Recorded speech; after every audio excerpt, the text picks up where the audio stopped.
Hello, my name is Cliff and I work at Oxide Computer Company, and today I'll be talking about hubris and humility. We at Oxide are building a new kind of server, and like many computers nowadays, it has a large central processor running customer code and several smaller processors for housekeeping and management purposes.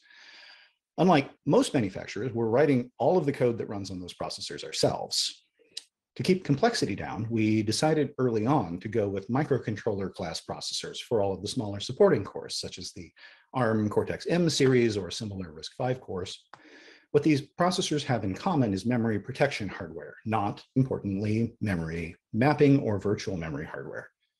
A typical implementation lets you apply protection attributes to ranges of physical address space, which you can use to isolate programs from one another or catch null pointer dereferences, which a lot of firmware doesn't do. Our goal is that customers never have to think about or interact with these processors unless they want to, which means that the software running on them needs to be quite robust. We wanted to use the memory protection hardware to help support this goal. If you're looking for an operating system with memory protection support for this class of processor, there are frankly not a lot of options. We evaluated several and got pretty far with one, but in each case we ran into serious problems. And so in March 2020, we made the difficult decision to write our own at the same time that we were designing and building our first product.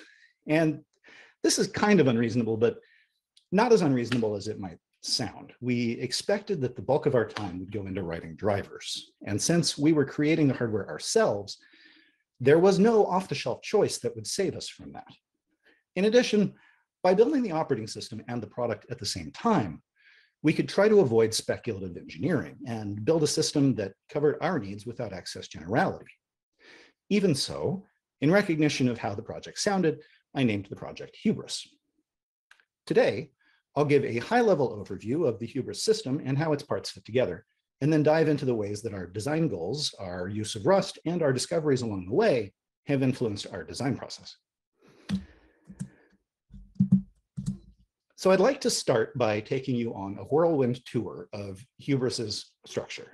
I'll be touching on a lot of points here, but most superficially. Later in the talk, I'll zoom in on some of them. And if you really want to dig in, there's a reference manual linked from the last slide. The best way, I think, to understand Hubris is to start with a worked example. And so I've chosen our service processor firmware. The service processor is roughly analogous to the baseboard management controller you might find on a traditional server. Like most firmware, this consists of a collection of software pieces represented by boxes here. We refer to a firmware system built on top of Hubris like this as an application of Hubris. The service processor application consists of pieces that are widely reusable, such as utility code or drivers for common devices or the kernel, but some application-specific components.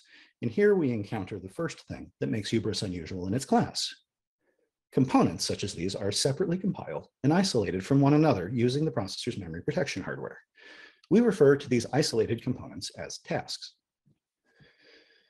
Tasks occupy separate areas of RAM and flash and can't access one another directly. Separate compilation is important for making this robust. If a library internally declares a global static variable, for instance, each task is sure to get its own copy instead of trying to share.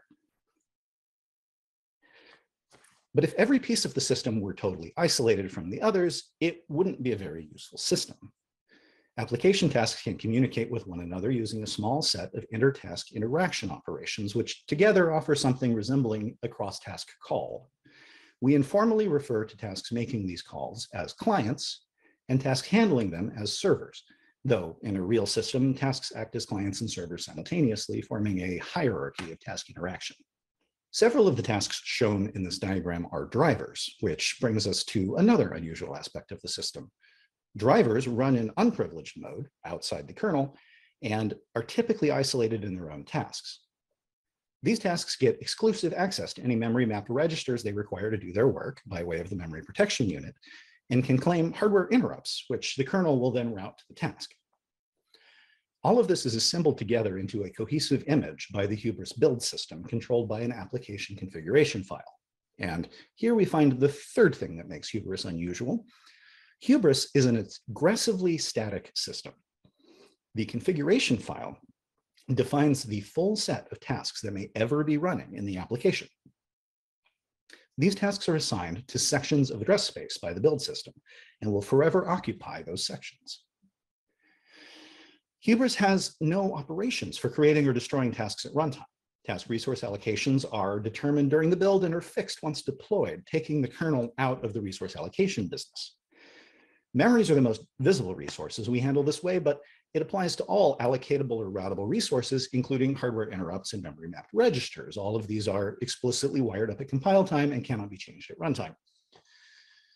This notion of compile time configuration, static allocation, and specialization of code extends up into application logic as well. Tasks can be customized with a tree of configuration data that is made available at compile time. And it's not unusual for a single application like the service processor to contain 3 or 4 tasks, all built from the same code, but servicing different things, such as different SPI controllers. Now, you might be asking, if we can't create or destroy tasks at runtime, how do we handle crashes or other software failures? And the answer lies in the single task manipulation operation that Hubris does provide, which is in-place reinitialization. When invoked, the reinitialization option will, informally speaking, stop the task, disconnect it from anything it was using, reset its registers and stack to their default states, and then set it running. The decision of when to reinitialize a task is left to the application, since different applications may have different constraints. For instance, a driver may require that other tasks be informed of its failure or even restarted at the same time. Applications choose a task to play the role of supervisor. When any task in the application has a kernel visible fault, such as a memory access violation or a panic, the kernel records the fault and delivers a notification to the supervisor task. The supervisor can then take any action the application requires, such as restarting 1 or more tasks or updating an event log. With this, plus some related mechanisms, we can implement recursive component level restarts in the service processor firmware. Our intent is for the service processor itself to only reboot in truly catastrophic circumstances, and we don't consider a driver crash to be sufficiently catastrophic. Instead, we restart the driver, some of its clients, and carry on.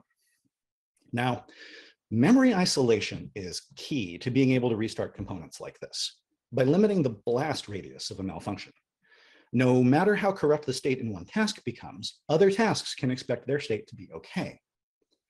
Because of this, we don't need to restrict how each task is written under the hood. While code using unsafe Rust is still significantly safer than C, for instance, array indexing is still checked and integer overflow is still caught, it has access to operations that can suppress those checks. And so it has the ability to corrupt any memory it can reach. The combination of encouraging but not requiring safe Rust while using memory isolation as a backstop gives us a lot more flexibility without any loss of system level safety.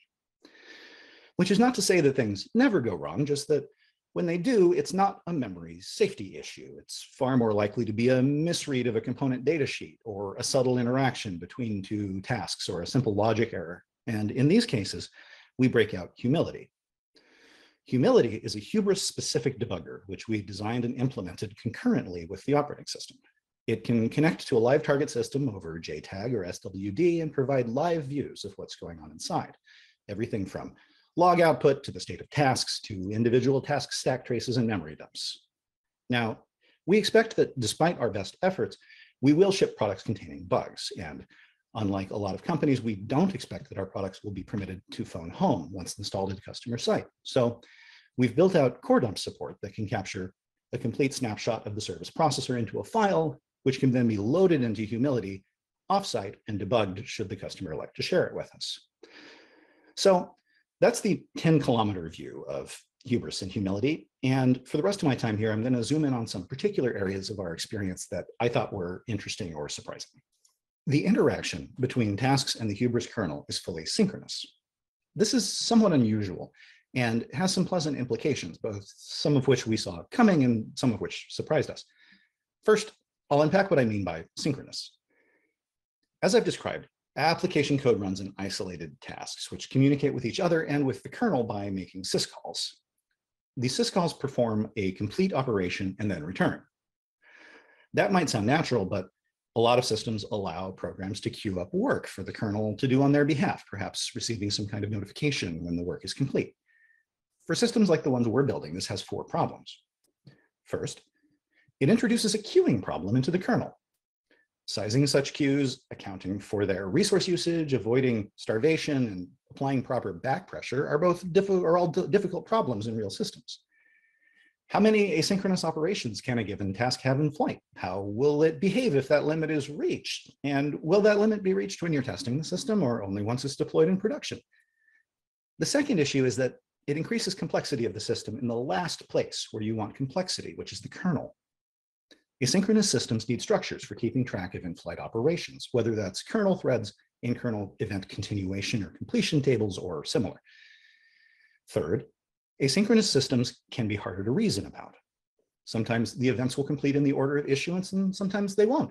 Either the programs running in the system themselves become fully asynchronous, or they risk having their behavior depend on the order of completion. It's also significantly more difficult to display the state of an asynchronous program because mechanisms familiar to developers like stack traces no longer make sense. And the final problem is that asynchronous systems tend to be less efficient. There's been a movement toward fully asynchronous systems interfaces in recent years, and it's driven in large part by increases in core count and application complexity on the desktop. A well-designed asynchronous interface with aggressively concurrent software written to support it can average higher throughput if the events it deals in really can complete in varying order, but what it cannot produce is lower latency. Synchronous call interfaces use fewer machine instructions to complete the task of setting up and completing a call. And as a result, systems built on synchronous call interfaces tend to be smaller. On the class of processor we're targeting, where core counts are limited and resources are precious, smaller systems with lower latency win. Now, let's make this concrete by looking at the most common synchronous syscall in Hubris, send. Here is the signature of the syscall in Rust. This call sends a message to target, invoking a given operation and carrying some outgoing data. It then expects to get an incoming response into a buffer. The syscall returns 2 values, a response code carrying success or failure information, and a usize indicating the amount of data that was deposited into the incoming buffer. And this is the syscall ABI directly. In practice, few programs call this, they use wrappers instead, but since we're talking about system architecture, wrappers would be distracting. Now, when a task calls send, it immediately loses the CPU. In the fast path, when the target task is ready and waiting, the scheduler switches to the target task immediately. If the target is not ready, the sender is blocked until it becomes ready. And either way, something else runs. Messages are always shuttled from task to task directly. They're never buffered or queued in the kernel. And in addition to the resource management problems that queuing would introduce, this also removes a memcopy by only copying once, which can be a real boon to performance-sensitive applications. And there are 2 more subtle implications of this design. One is that a task can have either 0 or 1 outgoing messages at any given time. Because a task loses the CPU until it receives a reply to its message, it cannot simultaneously send 2 messages, nor can it queue up dozens of messages to barrage its peers. This takes away a fault or attack amplification vector that's available in asynchronous systems. Now, another implication is that a task that is sending a message is, by definition, not running. Because a task sending a message or waiting for a reply cannot be scheduled, we can immediately context switch away from the sending task into the receiving task if possible. The target task can then assume that the sender is waiting for a reply. And that, as it turns out, interacts very nicely with Rust's opinions on memory aliasing. In Rust, references represent borrowed data, which comes from somewhere else, possibly your caller's stack. References are analyzed at compile time by the compiler to check that the code that operates on borrowed data will stop operating on it at the right time. Now, in general, it's legal to pass references to borrowed data down into functions you call, and then operate on it after the function has returned as though you have exclusive control over it, because you can rely on the compiler to ensure that the function hasn't secretly squirreled away a reference. The hubris lease mechanism extends this function-to-function borrowing mechanism across task boundaries. A function running in one task can construct leases referencing data in that task and attach them to send to another task. The receiving task is then treated as borrowing that data and can access its contents whenever it likes, until it resumes the first task by replying. Now, these sorts of dynamic task interactions have to be checked at runtime rather than at compile time like Rust borrows, but otherwise the operation is pretty similar. This is how drivers on Hubris implement operations like transmitting blocks of data. The task that wishes to transmit sends a message indicating its intent with a read-only lease attached. The driver then loads data through the lease in whatever chunk size it wishes until the transmission is complete and the sender is resumed. While in this case, you could package the outgoing data into the outgoing buffer in the send call, that would require the kernel to copy all of the data over in one go, which in turn means that the driver needs to have a buffer sitting around large enough to receive any potentially sent stream of data. Not only does this waste precious RAM most of the time, it also leads to some arbitrary low limit on how many bytes you can send. And using leases, the sender doesn't know or care how large of a buffer the driver is maintaining, and the driver is responsible for moving chunks of data out of the sender's memory in the units that are most efficient for it.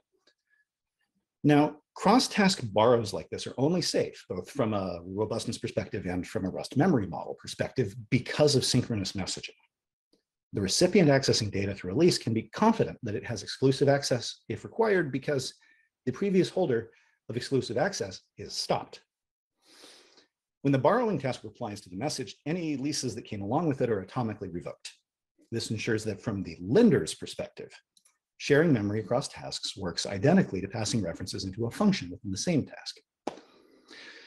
Now, let's switch away from how the syscall behaves and talk about how we as programmers think it behaves.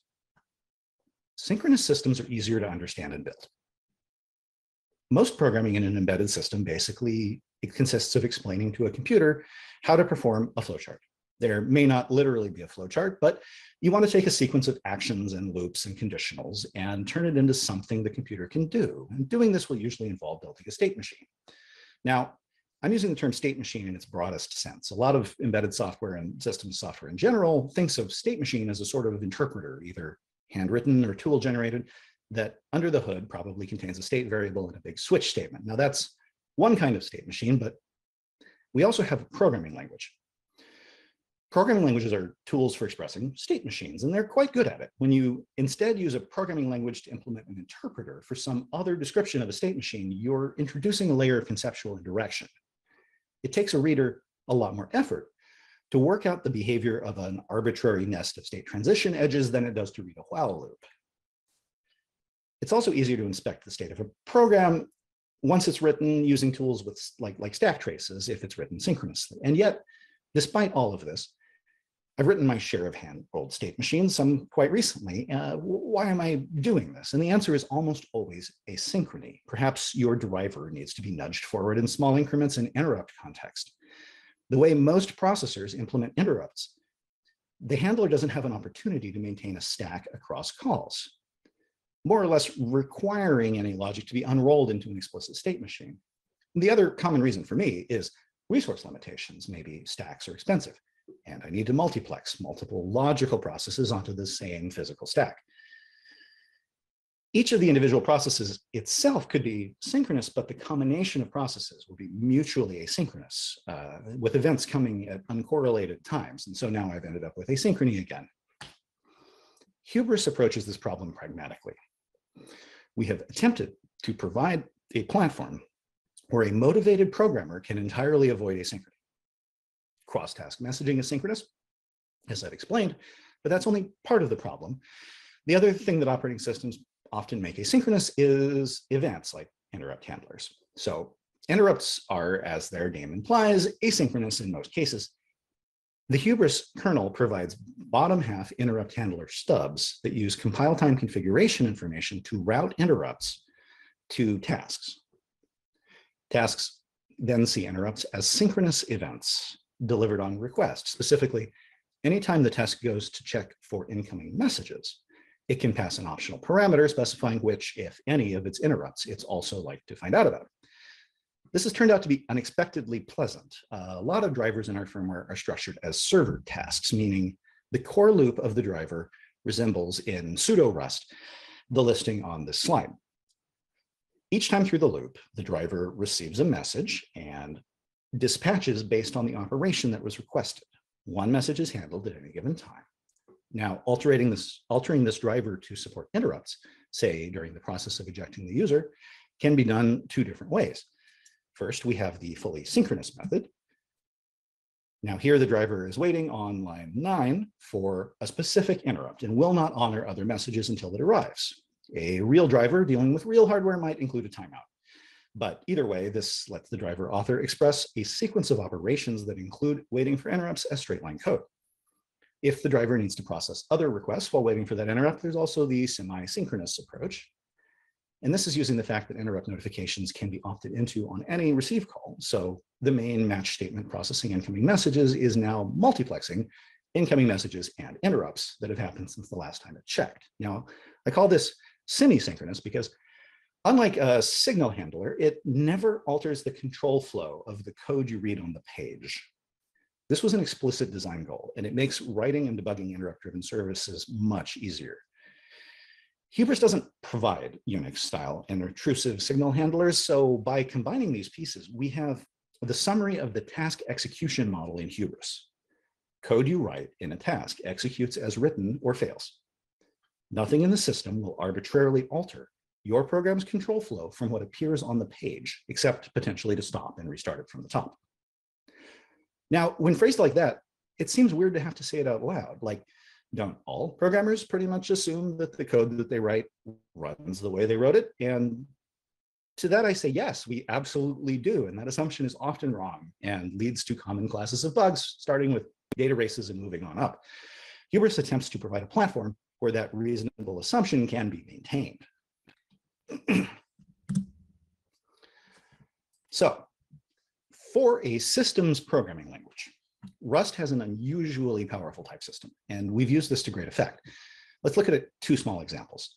First, from the kernel internals, we have the concept of a task state.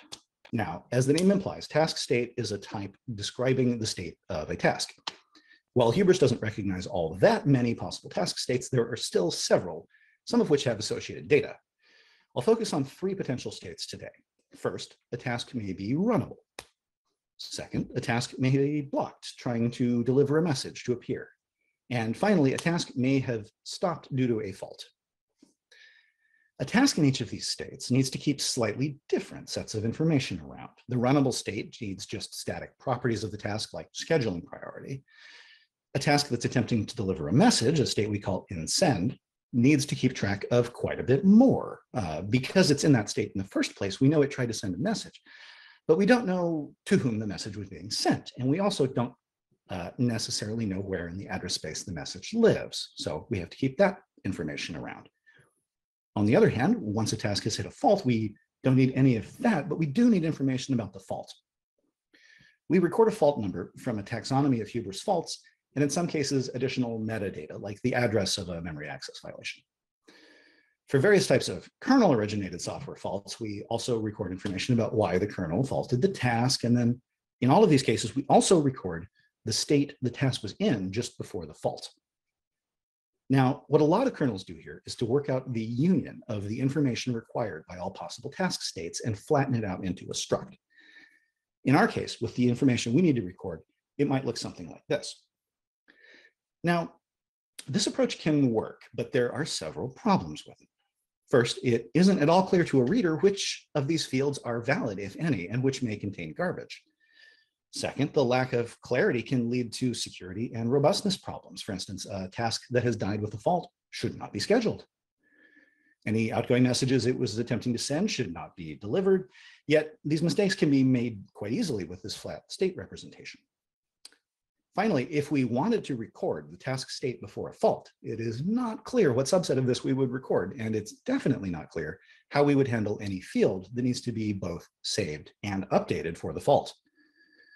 Having Rust enums available makes a big difference here. Enums in Rust can work just like enums in C, but this is a sort of degenerate case that can also represent arbitrarily complex tagged unions. Our top-level task state enum looks like this. Task state distinguishes between healthy states and faulted states, and the healthy states are separated into a nested enum, sched state. I'll come back to the members of faulted that I omitted here. So runnable and insend are both variants of sched state. The task ID designating the intended recipient of the message is only accessible, and indeed only exists as a member field at all, when the state is insend. It's not possible to accidentally reference it if the task is in a different state, nor is it possible to transition into insend state without providing it. Sched state is broken out into a sub-enum because it means the code in the kernel can be written such that it can't even talk about fault states. For instance, there's a set healthy state operation that's used in the implementation of several syscalls to move tasks between states. This takes a sched state as a parameter, meaning the operation simply cannot put a task into a faulted state. That is a different and less frequently used operation. Similarly, the scheduler deals with tasks in terms of their sched state, and since a faulted task doesn't have one, it cannot attempt to schedule a faulted task. And technically, it's not quite true that a faulted task doesn't have a sched state, because if you recall, I mentioned that we record the pre-fault state. The actual definition of faulted looks like this. Now, this is another useful benefit of breaking healthy states out into the sched state type. We can store the pre-fault healthy state here. We can't embed a task state within a task state because that would be an infinitely large struct. But we can embed a sched state. This gets us several benefits. First, while the sched state is present in both healthy and faulted states, it's accessed in very different ways syntactically, so they're very difficult to confuse. Second, I can guarantee you that the pre-fault original state does not describe a fault because the sched state type cannot describe faults.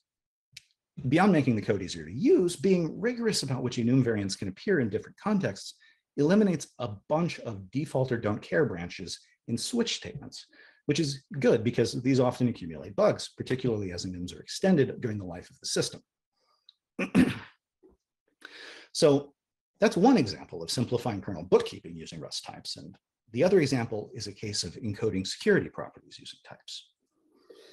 Consider the outgoing message argument to the send syscall I presented earlier, which I've put back up. From a task's perspective, this argument is passed as a slice, which is a Rust standard type consisting of a pointer and a length.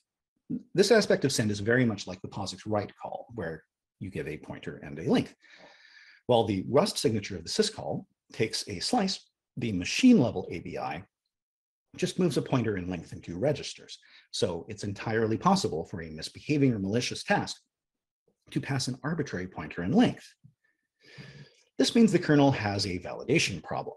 Given an address and size, which the caller alleges it can access, determine whether the caller should be allowed to access it. This problem is common to basically all kernels that have some form of memory protection. It's also a common source of bugs and vulnerabilities for the simple reason that it's easy to forget to check. Or even if you remember to check, it's easy to accidentally separate the address and size values. In every case like this that I've studied, there are two things at play. First, the address and size pair after validation is indistinguishable from the same pair before validation. Second, the address and size are not welded together into a unitary value, and operations are inconsistent on whether they take both or just part. For instance, C pointer indirection only uses a base address.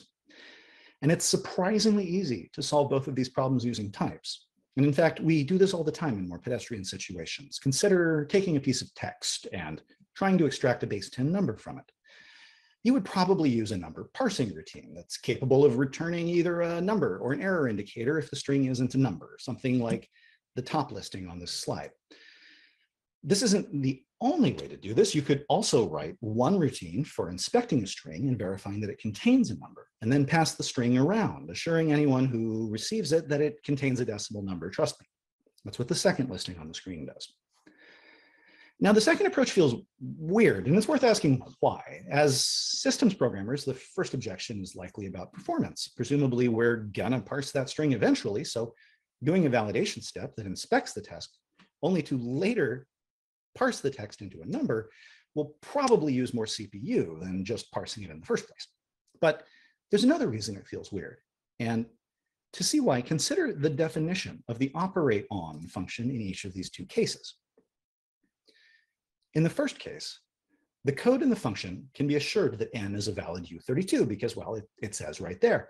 In the second case, the caller could pass any arbitrary string. You could add a large block comment on the function declaring that any string passed in must be a valid number, but the code will still need to deal with the possibility that it's been passed garbage.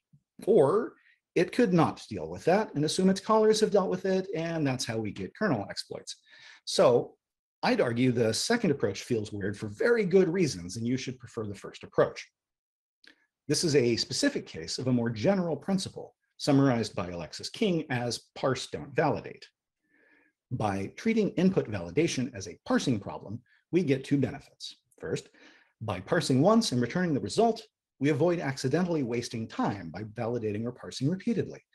Second, the fact that validation or parsing has occurred is now reflected in the types, and it's that second point that I'm flogging here.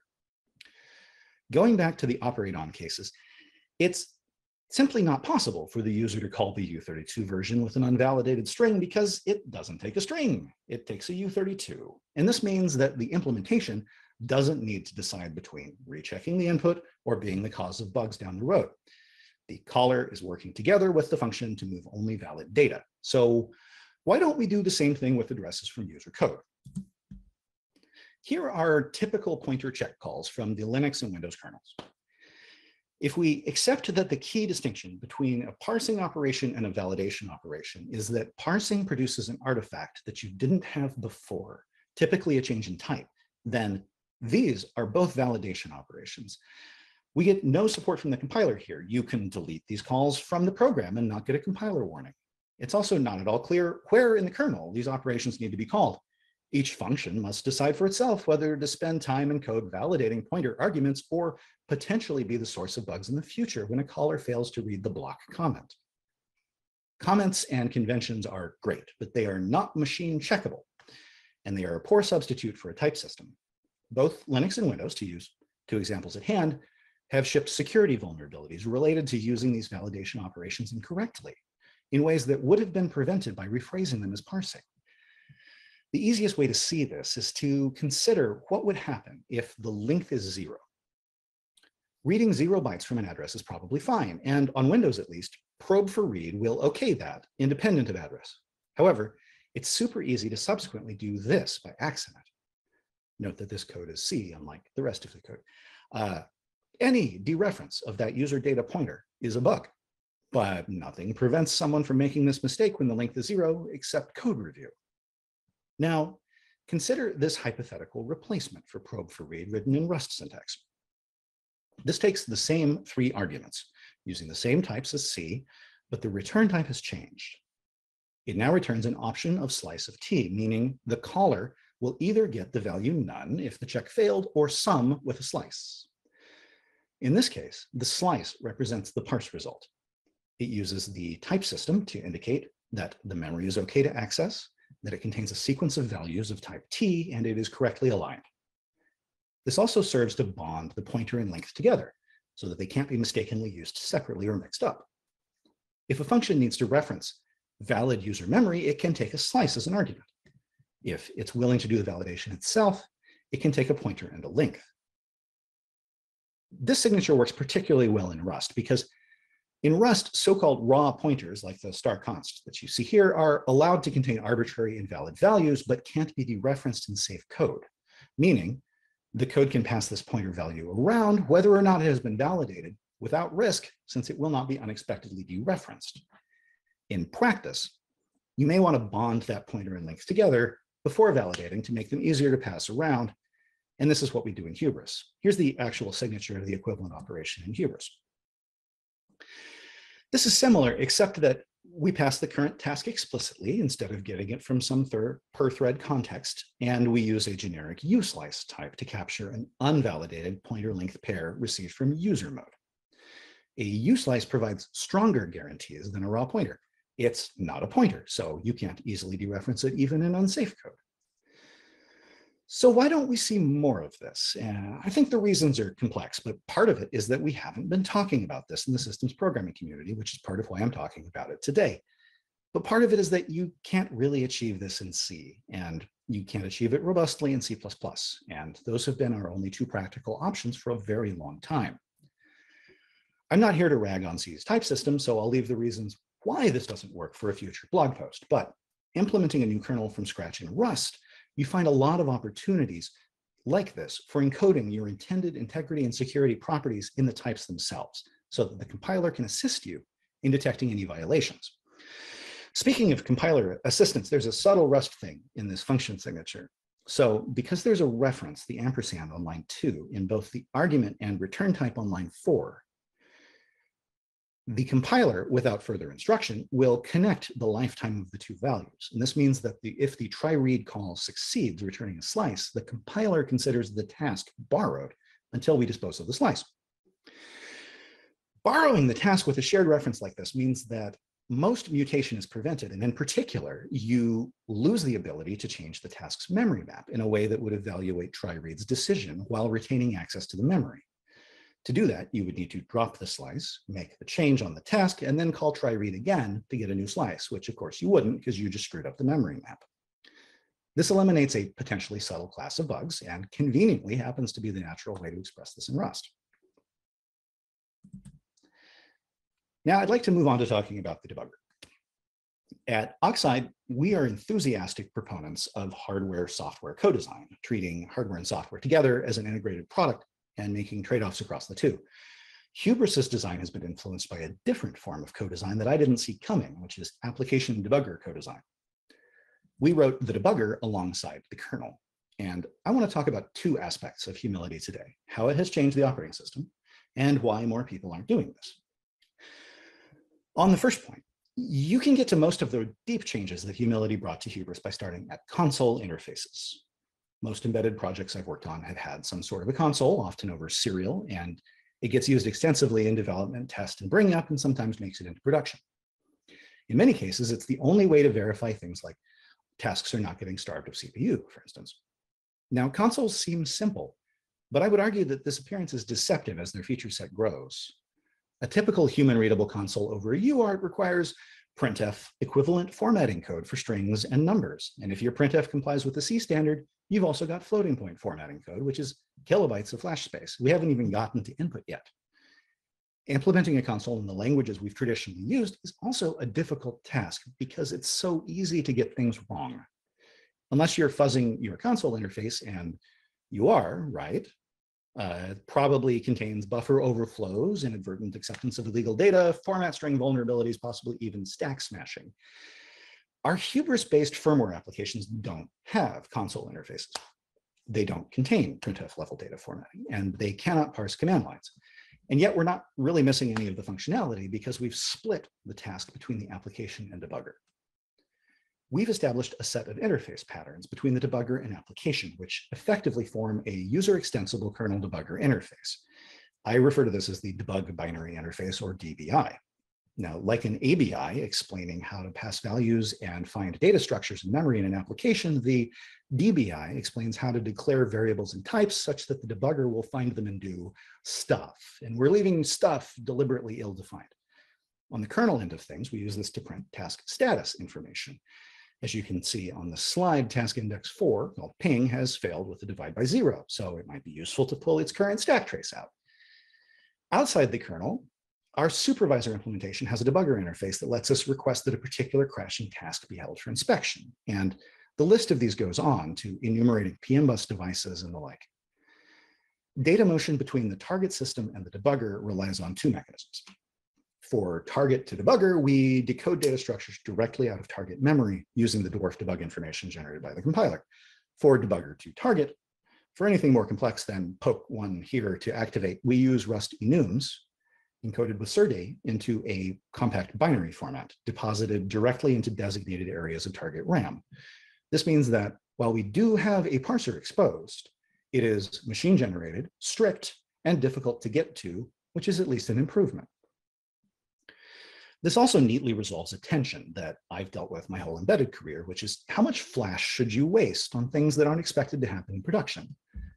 Should the system include a manufacturing self-test mode or the ability to take devices away from drivers at runtime? And if so, what happens if these should get activated in production?